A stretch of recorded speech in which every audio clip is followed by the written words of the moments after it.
Aste honetan, uztailaren 29an igandearekin, Xistera zirkuituaren bigarren jardunaldia ospatuko da, eta bertan jokatuko duen kirolari batekin, zesta puntako jokalari batekin egoteko aukera izango dugu. Eneko Gamarra, arratsaldeon. Arratsaldeon. Zer moduz? Ondo, prest. Prest. Gustora, bai. Bueno, oraindik egun hauetan berotzen, prestatzen. Bai, egun hauetan uda denez alde batetik disfrutatzen, baina beste aldetik ere zirkuituan pentsatzen eta igandean gertatuko denean pentsatzen. Zirkuituaren bigarren jardunaldia esan dugu. Lehendabizikoa... Bai, lehendabizikoa izan zen ekainan ustut Markinan, eta oraingo honetan tokatzen zaigu guri Borrezarreko taldeko partaidei antolatzea Elizondon. Elizondon. Eta, lehenik eta behin atzaldi guzu zer den Xistera proiektua? Xistera proiektua izan da klub guztien artean sortu dugun klub bat, eta klub horrek, klub guztiak partaidetzat dauka, eta bere helburua da zesta punta sustatzea eta pixka bat mundura zabaltzea eta duela urte asko izan zuen egoera ona mantentzea. Loraldi hori ez, orain itzalpean edo ez da inbeste jokatzen, ez? Bai, 80. hamarkadan izan zen sekulako arrakasta eta estatuatuetan mundu guztitik jolastu zen. Baina gero egon zen greba berezi bat eta gero ere jokuaren moduaren erruz, egia esan bera egin zuen eta gero kirol berrien sorkuntzarekin pixka bat desagertzea egon ginen, baina orain ja guruntz goaz berriro. Gainera, pilota modalitate, eskupilota arrakasta dauka, adibidez. Bai, hori da arazoa hemen Nafarroan edo Euskal Herria osoan. Eskupilotak lortu duela zaleen atentzio guztia, telebistaren atentzio guztia, eta nire ustez beste modalidade ezberdinak gelditu dira pixka bat alde batera. Gu jarraitzen dugu izaten Estatu Batuak, Mexiko, Filipinas, orduan jarraitzen da egoten sekulako afizioa, baina zoritxarrez Euskal Herrian ez dago oso goian, orduan Xistera proiektuaren helburu garrantzitsuena hori da, pixka bat hemen bueltatzea izan genuen egoerara. Eta gainera, pixkat, paradogikoa da, hemendik eramandako kirola delako Mexikon eta Estatu Batuetan arrakasta duelako. Bai, paradogikoa da. Eta gainera, Mexikon eta Estatu Batuetan dauden pelotari guztien 90-pikoa euskaldunak dira, gainera han egonda hemen bezala bizitzen jarraitzen dute, eta han izaten dira partidoriko berenak, baina hemengo pelotariekin. Eta hori alde batetik ongi dago, zeren zabalkuntza puntu bat da, baina beste aldetik pena bat da, zeren hemengo pelotariek ezin dugu hemen disfrutatu gure kirolaz. Disfrutatu bai, baina bizi ez. Eta hango publikoa disfrutatzen du, hango jendea, pilotariak euskaldunak, baina hango jendearentzat. Bai. Gauza da, zesta punta da, munduko oraintxe bertan duela 2 hilabete lortu zen Guinness rekorra, abiadura gehiena 305 km/h. Orduan, Estatu Batuetan oso gustoko dute olako abiadura eta arriskua eta hori zezenak, eta ikusten dugu hemen San Ferminetan. Orduan, zesta puntak lortu zuen atentzio hori deitzea eta sekulako zaletasuna sortzea Estatu Batuetan, Mexikon eta Kuban ere pilo bat. Frontoi profesionalak daude. Bai, hango frontoiak irautu dute urte osoa. Izan dituzte oporrak, hilabete bat edo bi, baina bada urte osoko kontratua. Orduan, zuk han sinatuta, baduzu nolabaiteko estabilitatea eta han bizi zaitezke zure soldatarekin. Eta hemengoa ezberdina da, hemen izaten dira jaialdi ezberdinak, aste batekoak, 2 astekoak, eta agian profesionala izan da, nire naizela, kobratu dezakezu irabazteagatik, baina ez da zerbait bizitzeko ematen dizuna. Edo agian dena irabazita bai, baina ez da zerbait hori egonkorra. Hori, hemen daudelako zirkuitoa bezalako jardunaldiak adibidez. Hori da, zirkuitoan, ezaztu dela jende gaztearentzako, dela kluben artean eta ez dela soldata bat kobratzen. Izaten da afizionatuen arteko zirkuitoa. Baina profesionalen artekoak daudenean, gehien bat iparralden izaten dira gehienak, eta han, ez dakit zemako hartuko duten, baina egia da soldata dutela eta kobratzen dutela. Zure kasuan Berriozarretik zatozela esan duzu eta Elizondon jokatuko duzue. Nola, bai? Bai, gustatuko litzaiguke Berriozarren jolastea edo gutxienez Iruñerrian jolastea, zeren gure kluba hemengoa da, baina, ez dugu oraindikan nahi izango genukeen laguntza guztia jaso frontoi bat izateko, eta oraindikan gabiltza hori, nomadak gara. Hiltzen gara frontoitik frontoi, ze hori, arazo ditugu ze ez dugu lortu gure frontoian sarea jartzen, orduan sarerik gabe ezin da jolastu. Zaila dago, baina, espero dugu aurtengo temporadan irailean hasten garen frontoi berriarekin. Baimena dugun frontoi berrian sartzeko, ere gabiltza Euskal Jai itaroan dagoen frontoiarekin, baina hori, arazoak daude eta ez dute alokatzen dutenean oso garesti. Orduan, zoritxarrez, baina ere gustora zeren Elizondoko frontoia erdi gurea da, Elizondora goaz. Eta, aurreko gunean Urdazubira. Bai, aurreko gunean Urdazubiran, han jolastuko dugu El Universo de la Pelota jaialdia. Daramagu, ez dakit, 11-12 urte jolasten, eta oso polita da, ze joaten gara arratsaldeko 7 Urdazubin. Orduan, egiten dira Euskal Pilotako 3 modalitate partidak, eskuz aurrak jolasten dute, gainera ezagunak. Gero pala motza uste dut, eta gero zesta puntak kinielaen erarak. Orduan, eta gero hori bukatuta egiten dute afari herrikoi bat oso handia eta oso ona. Eta egia esan urtero betetzen dela, baina gomendatzen dizuet guztiei etortzea. Bai, azkenean, kirol hau ezagutzeko eta Sistera proiektuak azkenean ere hori da egiten duena, ez? Bultzada eman, ezagutaraziz eta bar. Hori da, bai. Niretzat bi ardatz nagusi daudena ez eta gero proiektuan lau egon, zabalkuntza eta gero kohesioa, gure arteko kohesioa. Azkenean, ez dakitzen bat kluba garen, baina hori, izango gara 30 klub, eta gure artean koordinatzea oso zaila izaten zen, eta batek antolatzen zuen txapelketa bat, besteak bestea aldi berean, pilotariak nahaztuak. Orduan, Sisterak lortzen duena da guztiak elkartzea eta guztiak norabide berdinean bultzatzea. Eta hori da garrantzitsuena. Eta handik aurrera sortuko dira zabalkuntza mundiala eta beste guztia.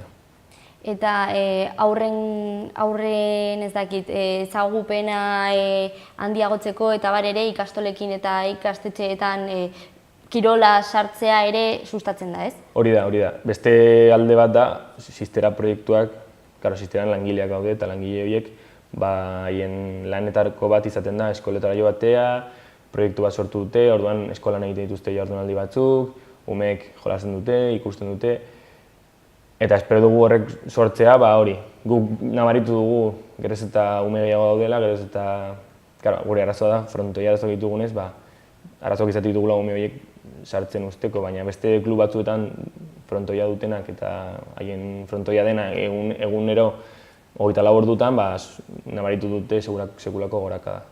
Eta generoaren gaiari dagokionez, neskak aldaude edo? Bai, eta oso gauza kurioso da, zeren zesta punta zen, ez dakit zergatik, baina zen Euskal Pilotako 10 modalitateen artean emakumeak ez diren bakarra. Eta inoiz, askotan pentsatzen genuen, baina inoiz inork ez duen ezer egin hori aldatzeko. Baziren emakumeren bat Katalunian, beste batzuk Mexikon, baina orokorrean oso gutxi edo ezer, eta txapelketarik ez zegoen. Eta Sisteraren ardatzetariko bat izan da hori, emakumearen sarrera eta sekulako txapelketa sortu dute, emakume pila bat daude, oso maila honekoak, eta ari dira hori aldiro. Badago Sistera zirkuitoa, baina ere dago emakumeen zirkuito, osea, bi zirkuitoak paraleloak dira, eta hori, igande honetan Elizondon tokatzen zaigu mutiloi, baina hurrengoan neskei tokatuko zaie ez dakit non. Orduan, hori dena web horrian dago, beraz, nik ez naiz makina bat. Bueno, asko kontatu duzu. Momentuz, aste honetan, hori, igandean daukazue zirkuito eta nola prestatzen ari zara? Kinilak direnez, gehien bat prestatzen ari naiz mentalki, pixka bat konfiantza eta konzentrazioa, fallo tonto bat eginda, bazoaz kanpora eta sartu arte, eta gero, pixka beti bezala, entrenatzen, pixka bat zaintzen, ez dakit, ongi jaten, eta agian pixka bat gehiago entrenatzen, baina ez da ezer berezia. Eta ekitaldia prestatzeko edo antolatzeko, zer moduz? Bueno, hor gabiltza klubeko guztiak, ari gara laguntza eskatzen egia esan gure taldekien artean, ze implikazioa behar dugu, ze jende asko behar da markagailua eramateko, nahi ditugu pintxo batzuk eman, kamisetak, pilotak jostu, frontoia garbitu. Orduan, hori daramagu aste osoa pixka bat, gaur orain hemendik ratu batera bagoaz, eta horrela gabiltza, espero dugu dena ongi aterako dela. Jende asko espero duzue? Bai, normalean xistera zirkuituan hori pilotariak etortzeaz gain, etortzen direnez familiak eta lagunak eta bakarrik xistera zirkuituko jendearekin erdi betetzen da. Eta gero gainera Elizondoko jaiak direnez, espero dugu harrera ona. Bai, nik uste baietz. Kartelak jarri ditugu, orduan gainera doainik da, ez dakit, jakiteko. Orduan espero dugu baietz. Hala ere, esan duguna, indar gehiago izan du kirol honek beste garai batetan, eta orduan horretara bueltatzeko zer gelditzen da oraindik, zer dago egiteke? Bueno, nik uste dut egiteke dagona da zabaltzea, ez? Ze egia da Mexikon eskolak daudela, estatu batuetan fronte profesionala daudela, baina horiek pixka bat badaukate haien norabidea eta ez daude erabat lotuta gurekin. Orduan nik uste dut helburu garrantzitsuenetariko bat izango zela, nire ustez, baina ni ez dut zer esaterik, Mexikoko eskolekin eta estatu batuetako fronte profesionalekiko akordioak edo estrategia amankomunak edo zerbait. Adibidez, hango eskolei gustatuko litzaieke xistera zirkuitan parte hartzea. Baina momentuz, Mexikoko eskolak direnez, ez dakit nola doan, baina hori, nik uste zabaltzea. Eta nola hemen Euskal Herrian elkartu garen, berdin egitea, baina mundu mailan. Ze oraindik ibiltzen dira jendeak bere frontoi profesionalarekin, baina pixka bat haien modura eta koordinaziorik gabe. Orduan hori izango zen nire ustez puntu oso on bat zabalkuntza hobetzeko. Eta hemen? Hemen horrela jarraitzea, egia esan 3 urtetan nabaritu da pilo bat, bai. Hori, aurten atera da kromo bilduma, atera zen ikasturte hasieran, jendeak ezagutzen du, finalak botatzen dira streaming bidez, eta gutxinaka prentsan ateratzen ari da, orduan hemen arrakasta hobetzen ari da, edo igotzen ari da. Izango zen ja erabatekoa telebistaren kontua. Ze egia esan, zesta punta oso kirol zaila da grabatzeko, ze oso azkarra da eta ez da ongi apreziatzen abiadura eta zailtasuna. Baina orain teknologia berriekin edo slow motion kamera horiekin errazagoa da. Orduan lortzen bada berriro hori telebista publikoetan sartzea eta jendeak ikustea, ze azkenean zoritxarrez gauzak horrela doaz. Telebistan ateratzen bazara, ezaguna zara bestela ez. Orduan hori izango zen oso gauza garrantzitsua. Eta xistera proiektua adibidez, esan duzulako orain dela 3 urte edo 3 urtetatik ona indartu dela, xistera orain dela 2 urte sortu zen, ez? Bai, aurten da 3. zirkuitua, baina hasi berria da. Bai, orduan bi temporada izan ziren eta aurten da 3. Bai, ez de hori, ez da baidak eta akordioak eta hori hasi ziren askoz lehenago eta proiektua sortu zen lehenago, baina hori, jaurti zen edo hasi zen duela 2 urte bai.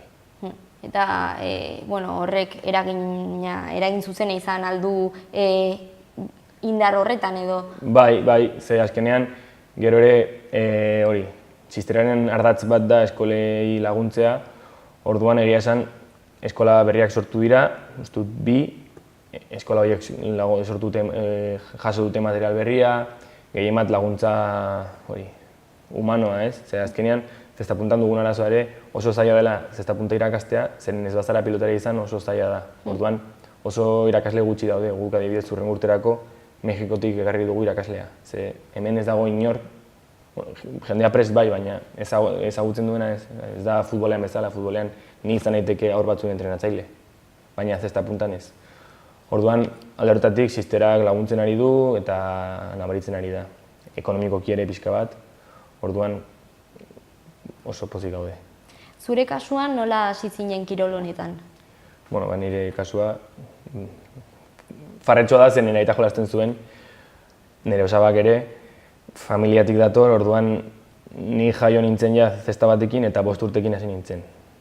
Ez neukan beste remediorik. Ni gogatzen naiz, nire aitarekin haserretzen nintzenean esaten niola, ez dut zesta punta jolastuko. Eta haserretzen zen pilo bat, brometan zen.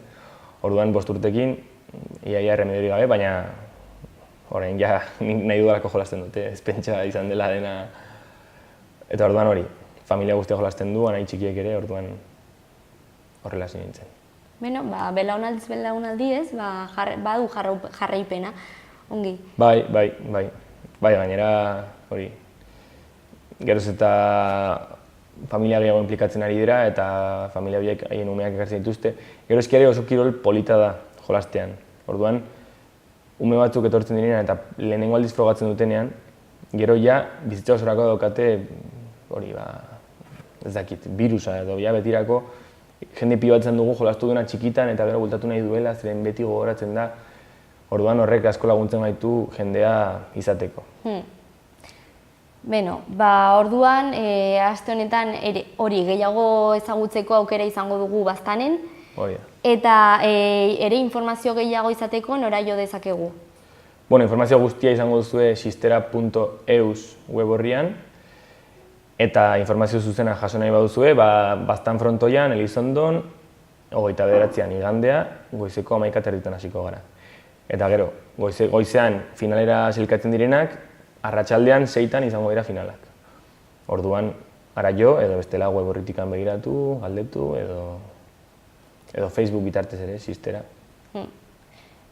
Primera, Neneko, eskerrik asko etortzeagatik. Zuei. Eta sorte hon. Mi esker. Gero arte. Agur.